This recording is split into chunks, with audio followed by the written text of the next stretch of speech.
Bonjour à tous et on se retrouve aujourd'hui pour une nouvelle vidéo de présentation du nouveau New Holland T4 100F de 2025. Un grand merci à la concession T3M Lavaille de Servian et surtout Nicolas le commercial de m'avoir prêté ce tracteur cet après-midi pour vous le présenter.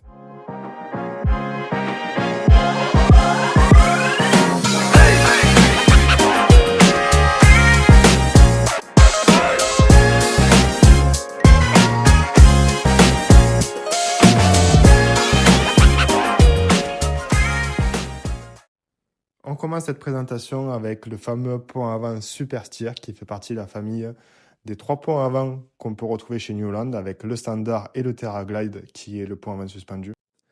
Ce pont avant Super Steer est un atout formidable.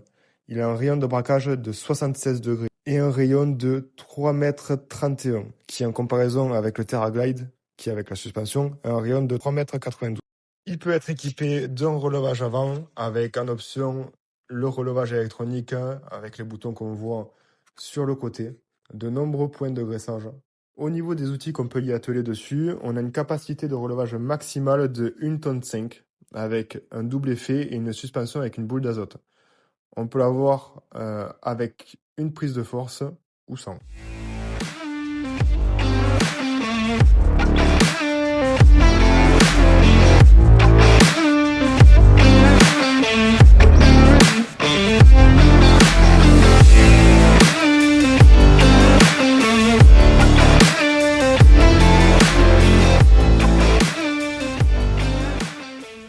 On retrouve à l'avant 4 distributeurs hydrauliques et un retour libre. Le vert, le bleu. Sur les relevages avant qui n'ont pas l'option pilotage électronique, le relevage avant est branché sur le distributeur vert. On peut contrôler le relevage avant en actionnant la manette verte en cabine. Ces distributeurs sont reliés avec les mêmes couleurs à l'arrière du tracteur. Sous le capot, on retrouve sur les T4 FN EV un moteur FPT 4 cylindres, le F34 et le F36 avec une puissance de 75 à 120 chevaux, bien sûr conforme à la norme phase 5. Ces moteurs offrent une réserve de couple de 34 à 60% et les réservoirs d'AdBlue et de carburant sont dimensionnés pour faire des longues journées de travail. L'intervalle d'entretien est maintenant porté à 600 heures. Le capot moteur a été rabaissé le plus bas possible pour assurer une grande visibilité. Sur l'ensemble de la gamme, donc les T4 FN et V, sont conformes aux normes d'émission phase 5. Les modèles au-delà du T4 90, T4 90 compris, sont équipés de la technologie AdBlue. En 16 ans, la diminution par 40 des émissions des moteurs F34 et F36 a permis de réduire l'empreinte carbone de manière considérable.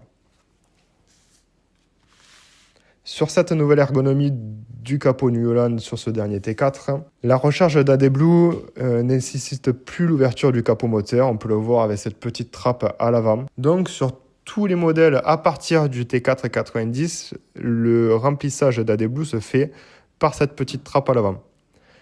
Par contre, pour les tracteurs équipés d'un pont standard ou suspendu, on pourra y faire le plein de gasoil par cette trappe. Pour le pont Super Steer, on retrouvera le réservoir et la trappe à carburant sur le côté du tracteur.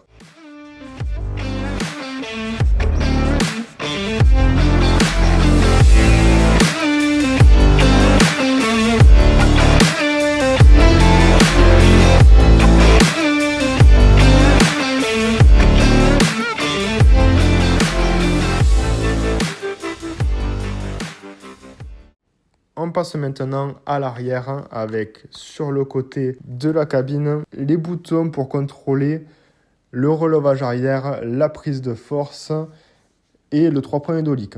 Sur ces boutons de 3 points hydrauliques, avec un bouton en cabine, on peut aussi contrôler les chandelles.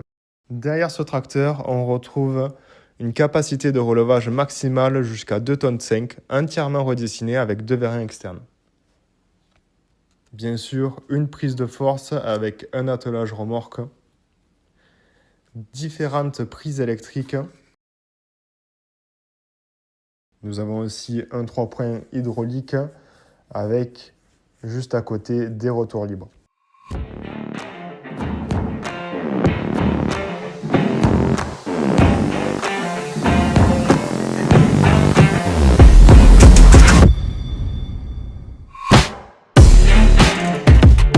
ce tracteur, on retrouve 8 sorties hydrauliques push-pull. Qui plus est, tous les tracteurs New Holland sont équipés d'un système hydraulique à double pompe. Un standard avec un refroidisseur. Une pompe dédiée à 64 litres minute est suffisante pour la plupart des applications. En option, on peut retrouver une pompe 80 litres minute. Et la grande nouveauté de ces tracteurs New Holland, c'est la suspension de cabine. Elle est de confort incroyable. Plus besoin de prendre un poids avant suspendu pour retrouver un peu plus de confort. La cabine et le siège pneumatique suffit pour avoir un tracteur très confortable. On peut donc prendre le pont avant super steer pour avoir un tracteur ultra polyvalent.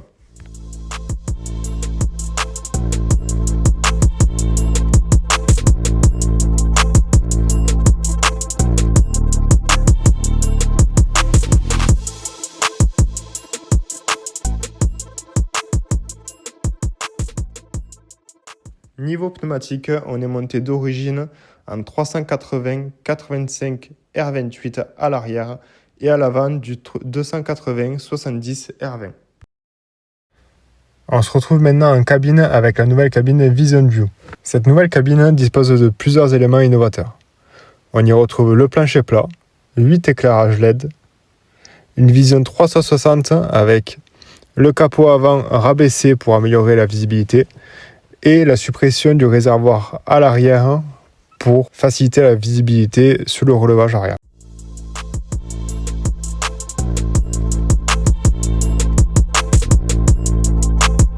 Les niveaux sonores ont été réduits pour améliorer le confort du conducteur avec seulement 71 décibels, ce qui en fait l'une des meilleures de sa catégorie.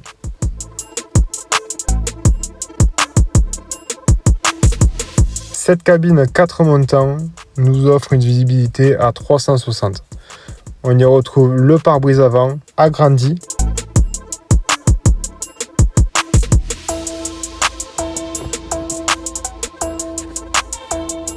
le plancher pas pour favoriser l'entrée et la sortie de la cabine, la console à droite qui a été revisitée, et pour le siège, il a été placé plus en arrière et plus haut pour une meilleure visibilité avec sa suspension pneumatique. Passons maintenant à la transmission.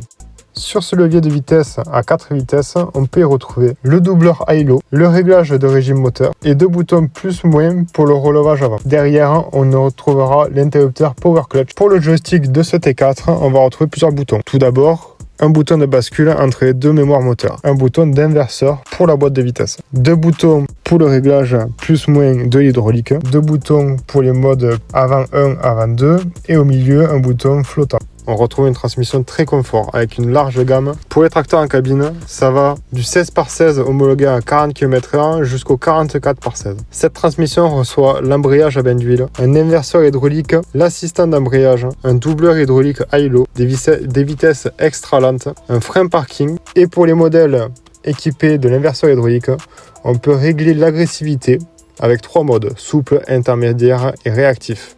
Tout ça avec un interrupteur en cabine. Par rapport au relevage arrière, on peut voir sous la coudoir plusieurs boutons. La sensibilité du contrôle d'effort, la vitesse de descente, la butée haute et le réglage du contrôle d'effort. On retrouve aussi sur le côté un bouton pour le commutateur de montée-descente, sachant que les nouveaux T4 sont équipés d'une suspension de relevage arrière. Pour la partie relevage, on va retrouver des molettes pour régler la hauteur, et juste à côté des boutons pour l'activation et désactivation du système, un bouton pour le blocage ou le flottement, un autre bouton pour le déplacement de la barre stabilisatrice à droite ou à gauche, le 3 points hydraulique et la chandelle hydraulique. Pour les distributeurs hydrauliques maintenant, on retrouve 3 boutons juste en dessous.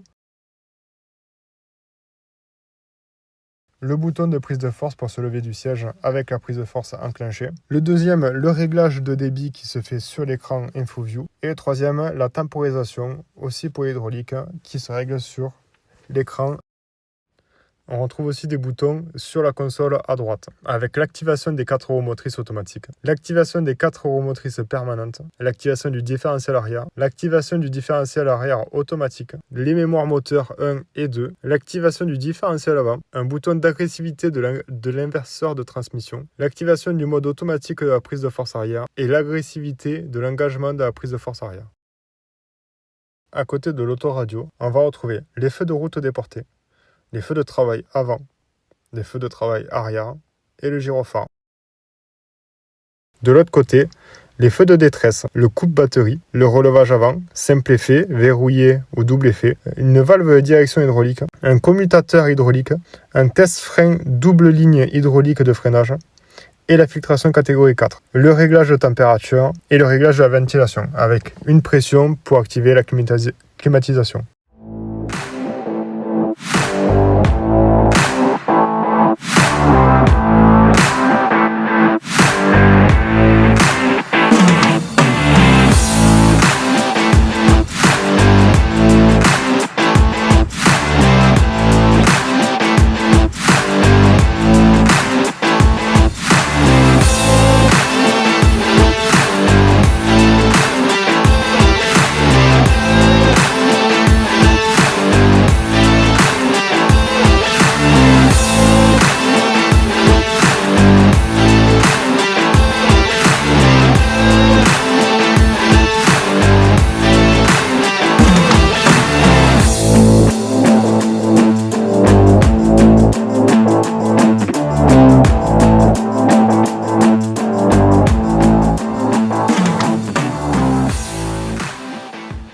En bas à droite du volant, on va retrouver plusieurs boutons. Le premier est l'activation de la gestion automatique du relevage avant, l'activation du mode automatique de la prise de force avant, la montée manuelle et la descente manuelle du pont avant suspendu, une direction variable qui est une option future, le ventilateur réversible qui est aussi une option future, l'activation de l'isobus, l'interrupteur d'activation des vitesses rampantes et le réglage de la souplesse du pont avant suspendu.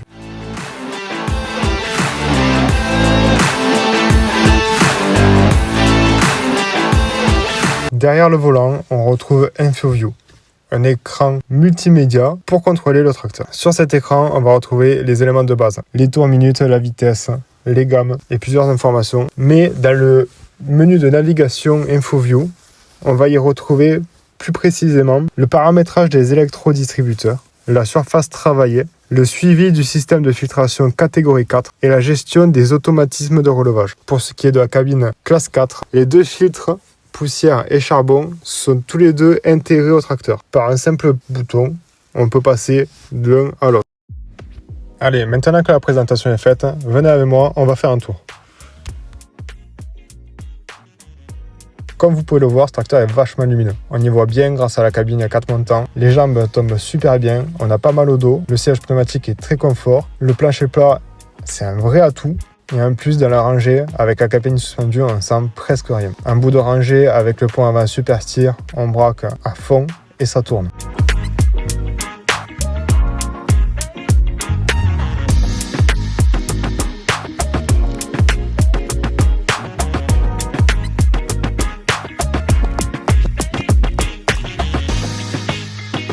En tout cas, je vous remercie d'avoir regardé cette vidéo. Il y en a beaucoup d'autres qui arrivent. On parlera tracteur, présentation de matériel. Il y aura aussi des petites vidéos éducatives sur les maladies. Et je vous remercie beaucoup. À la prochaine. Ciao.